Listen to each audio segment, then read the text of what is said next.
Saudara-saudari muda yang terkasih di dalam Tuhan Yesus Kristus, selamat berjumpa kembali di dalam program Pencari Kristus dalam seri Teladan Iman. Tema kita pada hari ini adalah Daniel Webster Whitler. Daniel Webster Whitler lahir di Chicopee Falls, Massachusetts pada tanggal 22 November tahun 1840. Ketika Daniel berusia 21 tahun, ia bergabung dengan pasukan infanteri Illinois Angkatan ke-72 dengan pangkat Letnan II selama Perang Sipil Amerika. Daniel menggambarkan pertobatannya sebagai berikut. Ketika Perang Sipil terjadi, aku meninggalkan rumahku di New England dan datang ke Virginia sebagai Letnan Kompi di Resimen Massachusetts. Ibuku yang terkasih adalah seorang Kristen yang setia.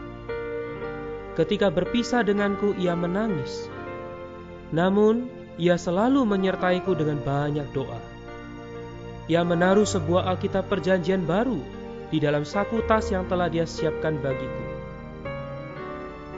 Selama peperangan, aku melihat banyak kesedihan. Dan di salah satu peperangan aku terpukul, sehingga di malam itu lenganku diamputasi di atas siku. Begitu aku mulai membaik, aku ingin membaca sesuatu. Maka segera aku meraba tasku, dan aku menemukan Alkitab yang diletakkan ibuku di dalamnya. Aku membaca seluruh kitab Matius, Markus, Lukas sampai Wahyu. Dan setiap bagian menarik bagiku. Aku terkejut bahwa aku dapat memahaminya dengan cara yang tidak pernah aku miliki sebelumnya. Dan ketika aku menyelesaikan kitab Wahyu, aku mulai membaca Matius dan membaca seluruhnya lagi. Bahkan selama berhari-hari, aku terus membaca dengan minat yang terus bertambah. Tetapi, aku masih tidak memiliki pemikiran untuk menjadi orang Kristen. Aku memang melihat dengan jelas dari apa yang kubaca tentang jalan keselamatan melalui Kristus. Tetapi aku masih tidak ada niat untuk bertobat dan menerima penyelamat. Suatu kali aku dibangunkan di tengah malam oleh seorang perawat, dan ia berkata, "Ada seorang anak laki-laki di ujung bangsal. Salah satu temanmu sedang sekarat. Dia telah memohon kepadaku beberapa jam yang lalu untuk berdoa baginya, atau mencari orang yang berdoa baginya. Aku tidak dapat tahan lagi. Aku adalah orang jahat dan tidak dapat berdoa, dan aku datang untuk meminta." Lalu aku menjawab, "Mengapa? Aku tidak dapat berdoa. Aku tidak pernah berdoa seumur hidupku. Aku juga sama jahatnya dengan dirimu." Kemudian perawat itu menjawab, "Tidak, aku yakin dari melihatmu membaca Alkitab. Aku yakin engkau adalah orang yang berdoa. Dan engkaulah satu-satunya orang di bangsal ini yang tidak pernah kudengar mengutuk. Apa yang harus kulakukan? Tidak ada orang lain di mana aku bisa pergi kepadanya. Aku tidak dapat kembali ke sana sendirian. Maukah engkau bangun dan melihat dia sekejap?" Kemudian aku tergerak oleh permohonan. Lalu aku bangkit dari ranjangku dan pergi dengannya ke sudut ujung dari ruangan itu.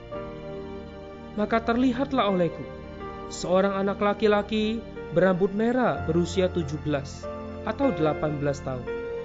Ia sedang terbaring sekar. Di dalam pandangannya terlihat dia menderita kesakitan yang kuat. Dia menatapku dan berkata, "Berdoalah untukku. Aku sekarat. Aku dahulu adalah anak yang baik di rumahku di Maine. Ibu dan ayahku adalah anggota gereja. Dan aku pergi ke sekolah minggu. Bahkan aku berusaha menjadi anak yang baik. Tetapi sejak aku menjadi tentara, aku belajar menjadi jahat. Aku mabuk, aku mengucapkan sumpah serapah, aku berjudi, dan pergi dengan orang-orang jahat. Sekarang aku dalam keadaan sekarat, dan aku tidak siap untuk mati. Oh, mintalah kepada Allah untuk mengampuniku. Berdoalah untukku. Mintalah kepada Tuhan untuk menyelamatkanku." Saat aku berdiri di sana dan mendengar semua permohonan ini, Tuhan berkata di batinku, sejelas seperti ia berkata dengan nada yang keras, "Engkau tahu jalan keselamatan. Berlututlah, terimalah Kristus, berdoalah untuk anak ini." Kemudian aku segera berlutut dan memegang tangan anak itu.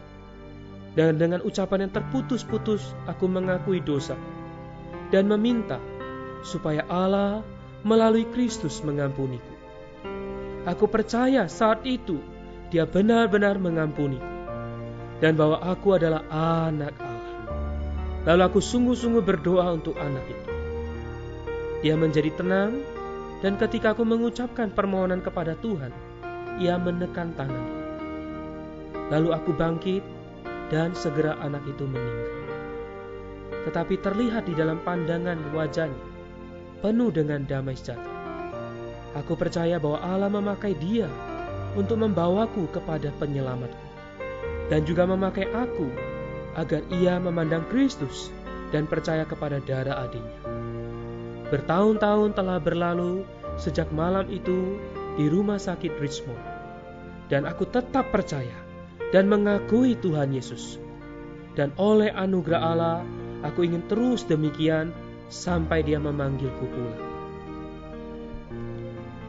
Saudara-saudara muda yang terkasih di dalam Tuhan Yesus Kristus, tidak butuh waktu yang lama, Daniel Webster Whitler kemudian menduduki pangkat mayor sebagai staf jadi Jenderal O. Howard. Suatu ketika, saat ia mendampingi Jenderal Sherman dalam perjalanan lautnya, ia terluka akibat pertempuran di Vicksburg. Kondisi itu mengharuskan ia pulang meninggalkan medan perang. Di dalam perjalanan pulang ke kampung halamannya, dia berjumpa dengan penginjil ternama D.L. Moody. Perjumpaan itulah yang kemudian mengubah haluan hidupnya. Ia kemudian merasa diyakinkan oleh Moody untuk melayani Tuhan sepenuh waktu bagi pekerjaan Injil. Selanjutnya, seperti yang kita ketahui, Daniel Webster Whitler dikenal sebagai salah satu pemimpin di antara para penginjil di zaman. Daniel Webster Whitler kerap kali melayani bersama dengan rekan-rekan penyanyi kidung-kidung Injil, di antaranya Philip P. Bleach dan James McGrahan.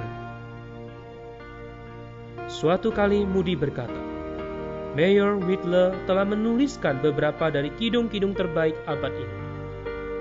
Mayor Daniel Webster Whitler telah menyelesaikan perjalanan pengembaraannya yang penuh warna dan penuh buah dan pergi bersama Tuhan yang ia cintai. Dan ia layani dengan begitu setia pada tanggal 4 Maret tahun 1901 di Northfield, Massachusetts. Salah satu kidung warisannya bagi kita adalah sebuah kidung indah yang berjudul Christ Live in Me. Dan mengapa kurnia yang ajaib. Saudara-saudara muda yang terkasih, semoga teladan iman hari ini menjadi satu teladan di dalam hidup kita. Marilah kita berdoa.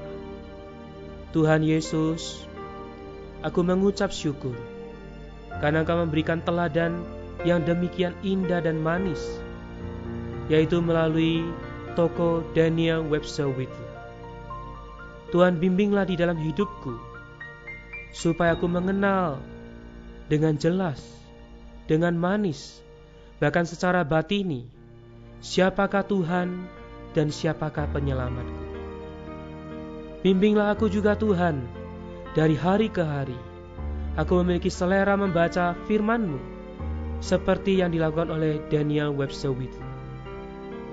Aku mau setiap bagian firman yang aku baca menjadi bagian yang menarik, penuh dengan wahyu, penuh dengan terang. Tuhan Yesus, aku persembahkan seumur hidupku. Kiranya seumur hidupku menjadi hidup yang berguna di dalam tangan-Mu dan di dalam pekerjaan Injil. Aku berdoa di dalam nama Tuhan Yesus, Juru Selamatku. Amin. Demikianlah program Pencari Kristus. Tuhan Yesus memberkati kita semua.